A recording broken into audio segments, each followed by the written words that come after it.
नमस्कार, A1 TV MPCG में आपका स्वागत है। मैं हूं आपके साथ हिमांशी कनेरा। शुरुआत करते हैं खास खबर की। जबलपुर भाजपा की राशि मास पंकजा मुंडे में आज जबलपुर में पत्रकारों को बताया कि प्रधानमंत्री नरेंद्र मोदी 9 वर्ष के शासनकाल में अंतिम छोर के व्यक्ति तक शासन की लाभ पहुंचाना चाहते हैं। उन्होंने बताया कि प्रधानमंत्री मोदी के शासन में जनहितकारी योजनाओं का क्रियान्वयन किया गया है, जिसके कारण देश की जनता का विश्वास मोदी के प्रति बढ़ा है। पंकजा मुंडे ने बताया कि देश की आर्थिक प्रगति दर बढ़ी है, विदेशों में भी भारत की शाख बढ़ने में से पड़ोसी देश का मनोबल गिरा है। इस अवसर पर सांसद राकेश सिंह, अजय विश्नोई, इंदु तिवारी, अजय रोहनी, आशीष दुबे, स्वाति गोल्डवाले, प्रभात साहू की उपस्थिति रही।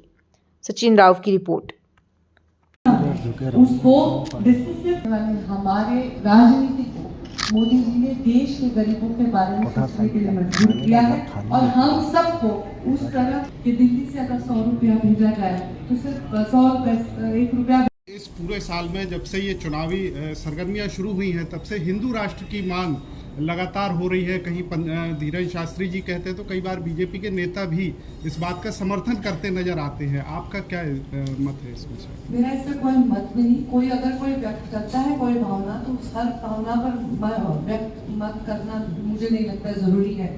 हमारा भारत एक ऐसा संवेदनशील देश है जो सारे विचारों को एक साथ, ऐसा देश कहीं नहीं है जहाँ हर राज्य में अलग भाषा है, अलग परिधान करते हैं वेश, अलग खाना खाते हैं, अलग संस्कृति है, फिर भी हम एक जान हैं। तो मुझे नहीं लगता इसके बारे में और कुछ ऐसी बात कोई उठ रही है उसके बारे में टिप्पणी करने की आवश्यकता। कांग्रेस लगातार आरोप लगाती है कि देश को बांटने की राजनीति है, उसी के लिए इस तरह के बातें की जाती है। क्योंकि ये मुद्दा ही सिर्फ मुद्दा बचता है जब हम इतना विकास दे रहे हैं जो आंखों को नजर आ रहा है, जो हम देख सकते हैं, उसको फील कर सकते हैं, तो इसके बाद ऐसा ही कोई आरोप आ सकता है और कोई आरोप की अपेक्षा तो नहीं हो सकती। ये है कि जिस इसको लेकर के आपका क्या सोचना है, आपकी सरकार इसके अगेंस्ट में क्या कोई कानून की मांग कर रही है?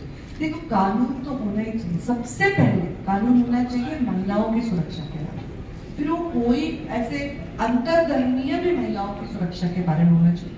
और अगर कोई जान के ऐसी चीज करता है तो उसको रोकने के लिए भी और उन महिलाओं को सुरक्षा महसूस हो, उनको फिर से कहीं अपनी जिंदगी जीने के लिए कोई ताकत मिले, तो ऐसा कोई योजना बनाने में कोई हर्ज नहीं। पंकजा जी, 4 दिन पहले एक मामला और आया। एक तरफ हिंदू लड़की से अगर मुस्लिम लड़का विवाह करता है, शादी करता है, कोर्ट मैरिज, लव मैरिज करता है तो उसे लव जिहाद कहा जाता है। जबलपुर में एक मुस्लिम लड़की से हिंदू लड़के ने शादी की, कोर्ट में उसे पूरी सुरक्षा दी गई, हिंदू संगठन उसकी सुरक्षा में तैनात रहे, पुलिस तैनात रही।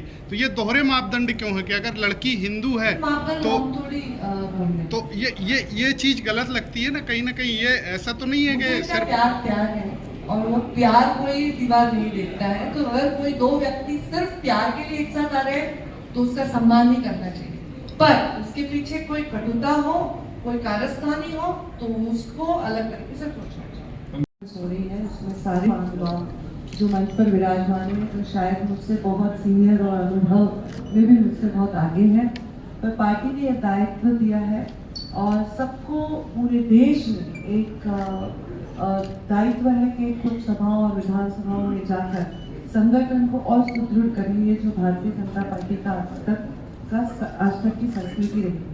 आज जबलपुर की सारे प्रसार माध्यमों से आए हुए सारे मेरे पत्रकार बंधुओं को मैं नमस्कार करती हूँ।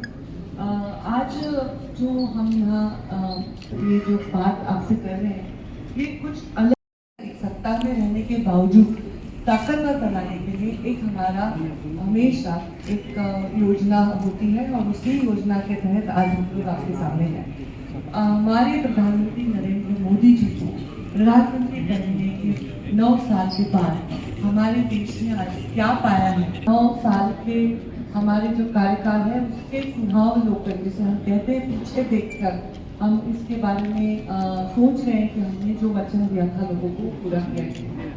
तो इसको हमने 9 years ऑफ सेवा बीजेपी और के माध्यम से लॉन्च भी किया है। इसमें सारी इंफॉर्मेशन आपको उपलब्ध हो जाएगी। प्रधानमंत्री जब संसद की सीढ़ियों पर उन्होंने अपना सर रखा और तभी मुझे मेरे जैसे युवाओं को ये आकलन हो गया था कि अभी प्रधानमंत्री को प्रधानमंत्री नहीं प्रधान सेवक कहा जाएगा।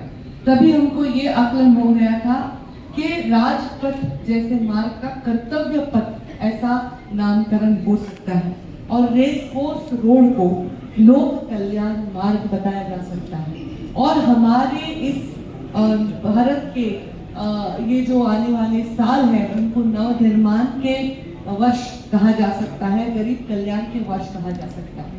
ये सिर्फ उसी संस्कृति में हो सकता है जिसके नस नस में राष्ट्रभक्ति और राष्ट्र धर्म भरा हुआ है। हमारे प्रधानमंत्री 9 साल में इस देश को, जो देश पॉलिसी पैरालिसिस के नाम से जाना जाता था दुनिया में, उसको डिसिसिव वाले हमारे राजनीति को मोदी जी ने देश के गरीबों के बारे में सोचने के लिए मजबूर किया है। और हम सबको उस तरह कि दिल्ली से अगर 100 रुपया भेजा जाए तो सिर्फ 100 रुपये 1 रुपया